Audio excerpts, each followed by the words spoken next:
So coming to next topic, a directional variation of K in an isotropic medium. Okay, so most of natural soils are anisotropic with respect to K, and degree of this anisotropy depends on type of soil and nature of its deposition. Okay, and this anisotropy is more predominant in clay soils as compared to granular soils.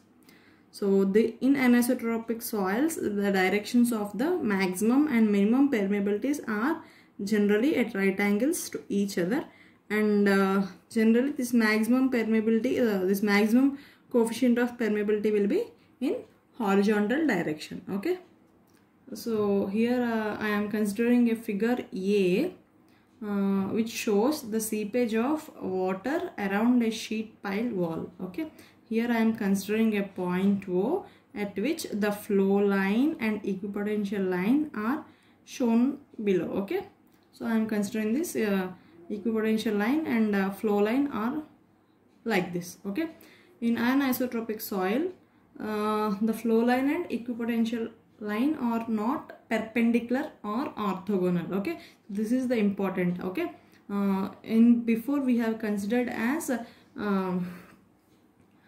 soil is isotropic, so this flow line and equipotential line are perpendicular, but here we are considering the case of anisotropic soils, so automatically your equipotential line and flow lines are not perpendicular. Okay, now if I elaborate this figure, so this is the flow line and this is the equipotential line, and where this M is the direction of tangent drawn to the flow line at O. Okay, and so which means this is the direction of resultant discharge velocity. Okay, and direction N is perpendicular to equipotential line at O, and it is the direction of the resultant of hydraulic gradient. Okay, from Darcy's law V equal to Ki, we'll solve the derivation now, and I am considering the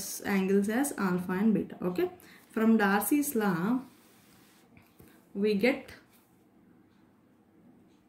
Vx equal to minus kh into dou h by dou x, and Vz as minus kv into, which means coefficient of permeability in vertical direction, into dou h by dou z, and also Vm equal to minus k alpha into dou h by dou m, and Vn equal to minus k beta into dou h by dou n, where kh and kv are maximum k in horizontal direction and minimum k in vertical direction, and these k alpha and k beta are coefficient of permeabilities in m and n directions respectively. Okay, now this dou h by dou m is nothing but dou h by dou x into cos alpha plus dou h by dou z into sin alpha. Okay, so this is from trigonometry, and I am consider this equation as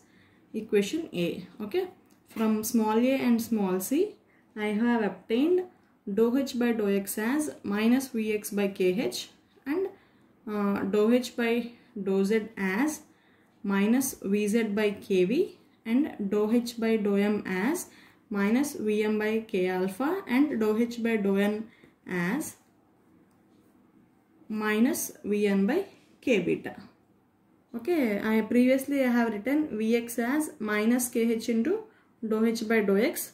From this I have obtained this dou h by dou x as minus Vx by kh. So similarly dou h by dou z as minus Vz by kv, and dou h by dou m minus Vm by k alpha, and dou h by dou n minus Vn by k beta. Okay, so I have considered this as equations A, B, C and D respectively, and I have used this to solve equation. So I have used them in equation capital A. So, and also this Vx is nothing but Vm cos alpha, and Vz is nothing but Vm sin alpha. Okay, so substituting all these above equations in equation capital A, I have obtained minus Vm by k alpha equal to minus Vx by kh into cos alpha, because this dou h by dou x is minus vx by kh. So same, this dou h by dou z is minus vz by kv. So minus vz by kv into sin alpha. Again, I have vx as vm cos alpha, which means vx is replaced with vm cos alpha. Again, this cos alpha by kh minus v2 by v2 is nothing, sorry, vz is nothing but vm sin alpha. So vm sin alpha into sin alpha by kv. So entirely by cancelling vm in common, we get 1 by k alpha as cos square alpha kh, cos square alpha divided by kh plus sin square alpha divided by kv. Okay, so I am considering this equation as capital B. Okay, so we'll go through this figure later. Okay, so I also we have got this Vn is nothing but Vx cos beta plus Vz sin beta. Okay, again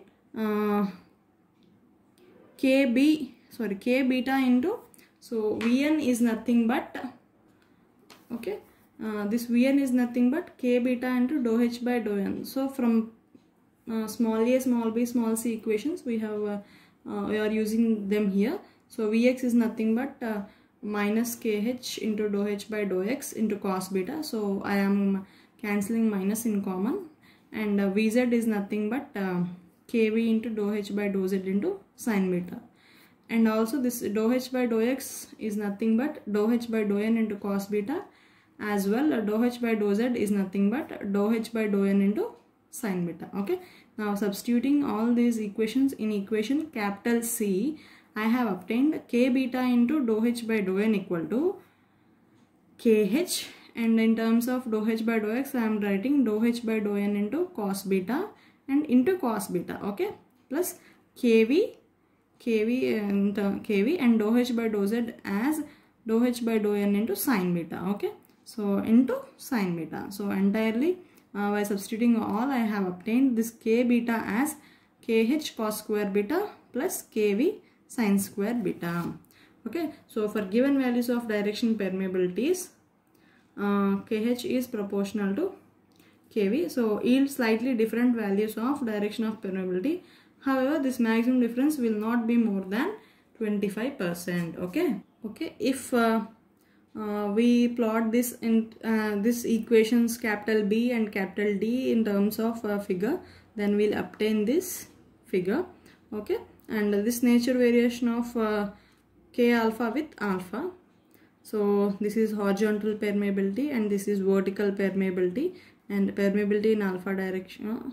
Okay, k alpha permeability in direction m, and k beta permeability and permeability in direction n. Okay, so this solid line or thick line is nothing but your equation capital B, which is 1 by k alpha equal to cos square alpha by kh plus sin square alpha by kv, and this dotted line is nothing but your equation D, that is k beta equal to